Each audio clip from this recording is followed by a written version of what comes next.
So with you having experience, which is different than any of the other 4 candidates that I know of that are running, if you are to take this position and you are to be elected in this position, I feel like the good thing is, like you said, one of the things that works to your positive is you can come in and it's not your first time kind of coming on to the dais. 100%, and it's not foreign to me. So right. I've been yelled at sitting in that seat before. Right. I've been praised sitting in that seat before. Right. I've been accused of things sitting in that seat before, and you never know how you're going to deal with that until it's in front of you. Sure. And that's human. Yeah. I think I would like to share some stories at some point with everyone on some of the experiences I went through that were comical, and some of them that were just made me angry too. So. Yeah. But it's important that you have the temperament to be prepared for that. Okay. And I have seen that. I've seen that in local politics specifically, where somebody seems like they ran the best campaign you could ever run, and it was polished, and they get up there and they just it just becomes this thing where you have to have a certain disposition to handle it. Absolutely. I am somebody that I generally have been more of a behind the scenes guy. So I did serve on a lot of boards when I lived in Georgia, and I really prided myself on, it's not about the recognition for me. I'm not really into that. That's not what drives me whatsoever. It was about, how do I use my strengths and how do I leverage the strength of others to be the most impactful. So if somebody is having a water issue at their house that I'm not having at mine, that doesn't mean that I shouldn't leverage the feedback I get from that person to decide how we're going to handle that. Okay. And it certainly is important to people that those things are handled. And it's very important to people that, and it's not just that, I mean, we can call that the hot button issue now. Really, there's two. There's that and growth, right? So it's important that you have a temperament that can be on both sides of that. In Kingsland, we had a development that, they basically wanted to put this water park with a hotel right behind a community that did not have much behind it before, and it interfaced with the 95 corridor. And I remember, prior to a meeting, I remember meeting with the developer, and something just wasn't clicking. I mean, there was something wrong here.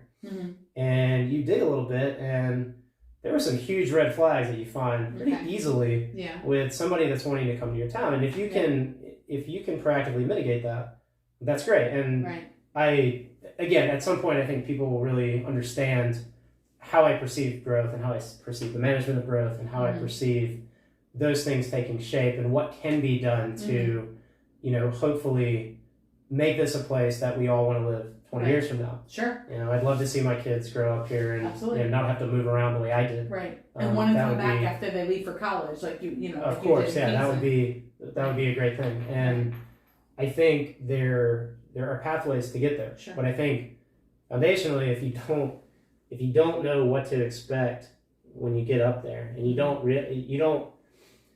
Sometimes people, when they perceive a problem, if you're going to put a development in my backyard, I don't want it. I, as a citizen, can oftentimes take kind of a narrow view of, that's not in my backyard. I don't want that. Right. And I think you have to structure that and balance that between, is this development, is this annexation, are these things actually good for the city? And I think, going through a municipal budget cycle was important for me, because there were things we went through in there that I just, even as a citizen that lived there and, interacted there, some of those things just really opened my eyes. So I like the fact that I can go in the door from day one and not be blindsided by the expectations. Sure. That's huge. And I think that bodes well for me. Yeah. It may not be what everybody wants, and people might say, well, the comparable's not there, it's a different place, different environment, but you see a lot of the same elements. And coastal Georgia, if you knew anything about that in the early 2000s, it was exploding with growth. It was exploding with things that we had never seen there. It was exploding with people that wanted to develop, some for the good and some to exploit the situation. Correct. Right. 2008, 2009 comes around, and now things aren't selling and things are short selling and developments have started aren't finishing, and you can't prepare for that, much in the same way that a large home builder could not prepare for COVID and could not prepare for land, labor, and lumber escalating to where you can't sign a contract on a house without an escalation clause that nobody wants to sign. Right. These are things that don't necessarily go into the day-to-day variable, because the recession of 2008, 2009 was not heavily predicted. Correct. And COVID was not predicted at all. Nobody thought that was going to happen. Yeah, exactly. So, and it created different things, but if you're managing that, if 7 years of famine are coming and you store in the 7 years of plenty, then you're going to be prepared for the 7 years of famine. And I think that's what cities are always trying to evaluate. Municipally, you're trying to evaluate, how can I prepare for the future? Right. And land development goes into that, and joint agreements with the county go into that, right. And development codes and all of that plays in to ensuring that what you do bring in is going to be something that is relevant in the future and impactful to the future. So let's take the last 5 years for me living here. I live in the grid. I've lived in the grid the whole time on the state streets. And 5 years ago, I didn't have the options downtown that I have right now to. I can eat lamb downtown, right? I can have any craft beer I want. I can smoke a cigar shop. I have great options. There's great retail options. Everything's not shut up on the weekend. I mean, it's much more vibrant now than it was 5 years ago. So what's happened in that time? So in that time, if you look at the 22 budget that came out, it's $170+ million budget. The highest source of revenue for the city is ad valorem tax. So over $15 million that we are proposing in this budget ad valorem. That is a 49% increase from 5 years ago. 51% of that increase is attributed to new construction. So you have to look at that and you have to say, well, did the new construction bring the vibrant downtown? Would it have been there without it? Could you have done it differently? And those are the things that you really have to figure out. And I think a lot of people just assume that politics is this zero-sum thing. If this guy wins, this guy loses.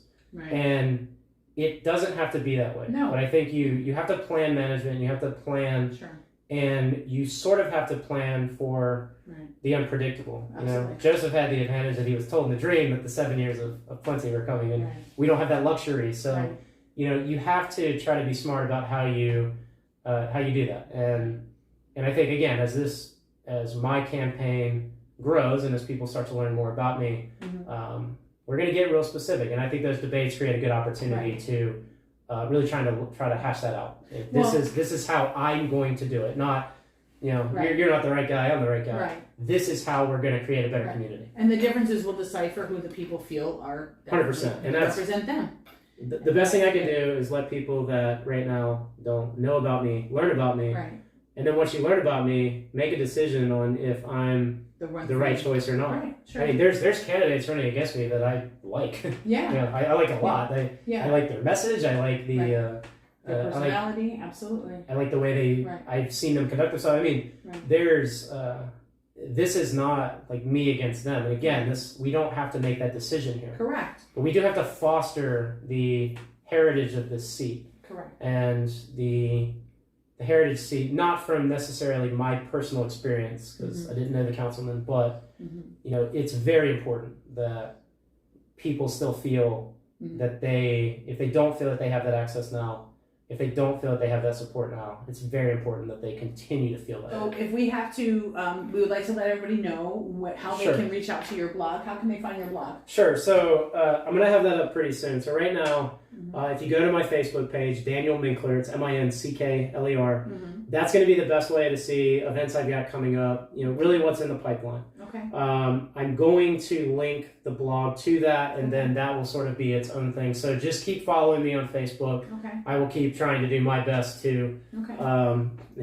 I haven't been on there in a while, so I had a little bit of a learning curve there. Yeah, and it changes. Of how it navigates. Yeah, and, yes, it changes. You know, I kept posting things, and my wife's like, "You got to make it public." And you're like, "Oh, what do you mean? I just posted it." Right. So anyway, so yeah, if you go to my Facebook page, that's going to that will link to that eventually a standalone page that will be that blog. Okay. And I am calling that blog "This Candidate Has Issues" just because I want people to very ditchy. Yeah. Understand that I've got a little personality to me, but I want them to really go there and see what I'm saying, because again, I find that the articulation there is helpful. Okay. But it's as this thing progresses, I think people can rest assured that they will certainly be seeing a lot more of me. So. Good. And then if anybody wants to reach out to you and ask you specifically about the topics that they have specific concerns on, can they reach out to you via Facebook?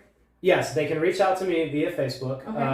I will provide my cell phone. It's on the candidate's website anyway. Okay. And I'm not opposed to that. 407-747-1469.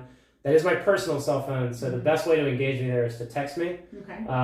It's heavily filtered Verizon, so if you're not already my phone, you're going to go straight to voicemail. Okay. And not big timing you or anything, just it's the way the phone's set up. That makes sense. Well, you're a family man, so you have your downtime. If you text me, that is my personal cell phone, so I have a work cell phone and personal, and that's where I would prefer to see people engage me. So I think a text there just saying, hey, however you want to engage me beyond that is perfectly fine.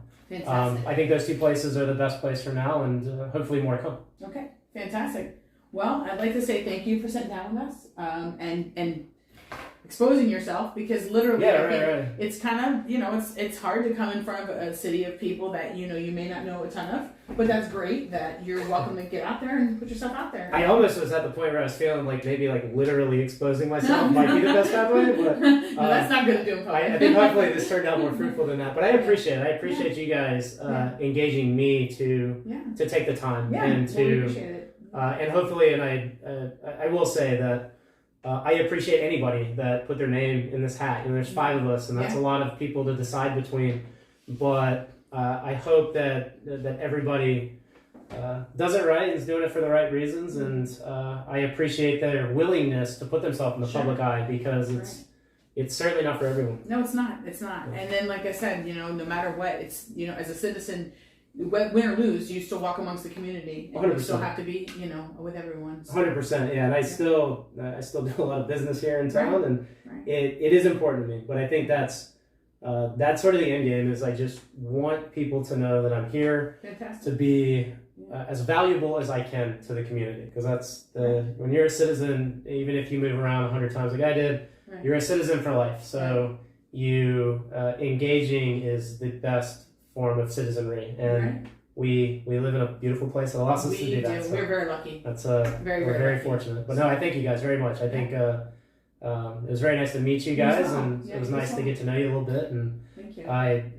Hopefully we can see a lot more of each other. Yes, I appreciate it. It's great. So, and look forward to to when Daniel decides what's going on. Obviously the election takes a little bit of time, so maybe afterwards you'll see him in different capacities, maybe volunteering in different places. Certainly. And being out in the community. So keep your eyes peeled.